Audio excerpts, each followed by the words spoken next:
Everyone trusted Chidi because he sounded reasonable. He wasn't loud. He wasn't angry. He didn't insult the church or mock the Bible. He simply said calmly, "I am a Christian. I love Jesus, but I support abortion." And people nodded because Chidi sounded like this generation. He was educated, kind, emotionally intelligent, the type who would buy food for a beggar but argue ethics with you at midnight. He played the keyboard in church, edited videos for youth programs, and posted Bible verses with soft aesthetics on Instagram. If Christianity had a modern face, Chidi fit it. Chidi didn't arrive at this position through rebellion. He arrived there through experience. He had watched life break people. His aunt got pregnant at 19. The man disappeared. Church people whispered. Dreams collapsed quietly. Every night, Chidi heard her crying after the children slept. In university, his closest friend, Amaka, got pregnant after a rape she never reported. She sat on his bed one night, shaking, and asked a question that still haunted him. Is God really asking me to ruin my life for something I didn't choose? Chidi had no answer. When she aborted the pregnancy, he didn't feel anger. He felt relief. And from that day, he concluded, faith must be realistic. God must be practical. Chidi didn't reject Christianity. He edited it. He kept Jesus the comforter. He muted Jesus the challenger. He believed God was love, but a love that never demanded sacrifice to suffering. To Chidi, abortion was not violence. It was mercy. And that belief sat comfortably until it didn't. At a youth forum, an older priest asked one question. No shouting, no condemnation. If the unborn child could speak, what would justice sound like? The room went quiet.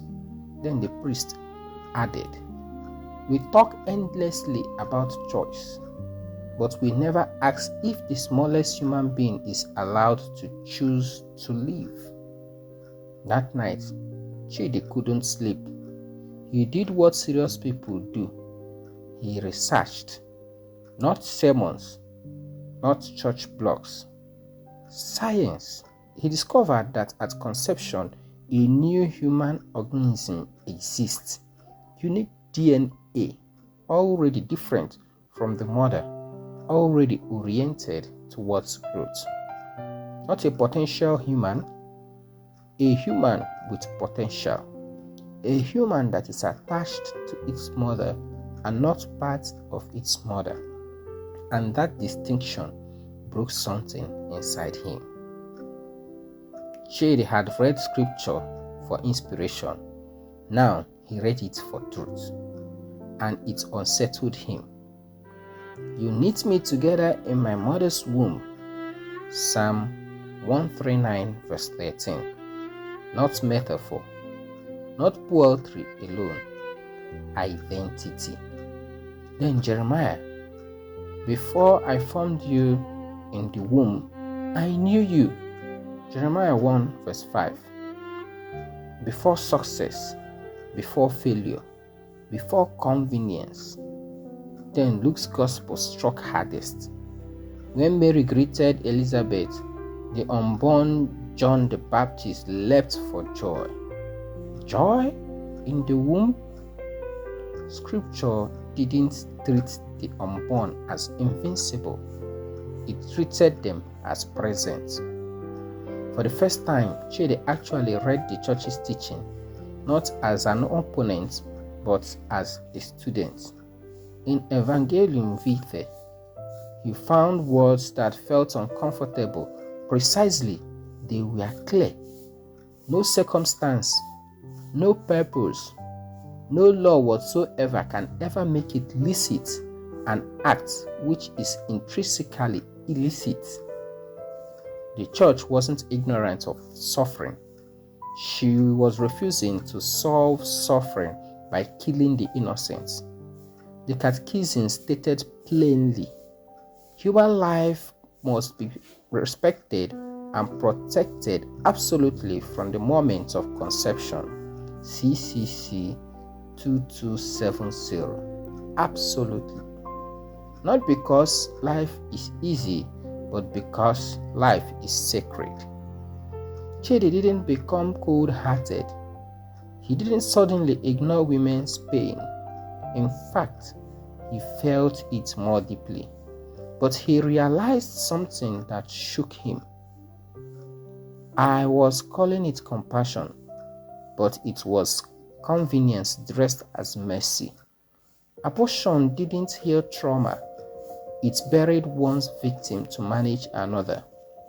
The church was not choosing babies over women. She was refusing to choose one life against another. She was demanding something harder, love that protects both. Chidi stopped asking, "What feels kind?" and started asking, "What is true?" He understood that Christianity is not a therapy session. It is a call to carry the cross. Jesus did not say, "Eliminate the weak so the strong may survive." He said, "Whatever you did to the least of these, you did to me." Matthew 25:40. And no one is more least than the unborn. You can be sincere and still be wrong. You can be wounded and still choose wrongly. You can mean well and still betray truth. Christianity is not measured by how modern it sounds. It is measured by how faithfully it protects life when life is inconvenient. A society that solves problems by silencing the voiceless will eventually silence everyone. Chidi still believes in justice. He still fights rapes, poverty, abandonment, and irresponsible fatherhood. But now he knows you cannot build a culture of life by legalizing death. Christ did not come to make life easier. He came to make it holy.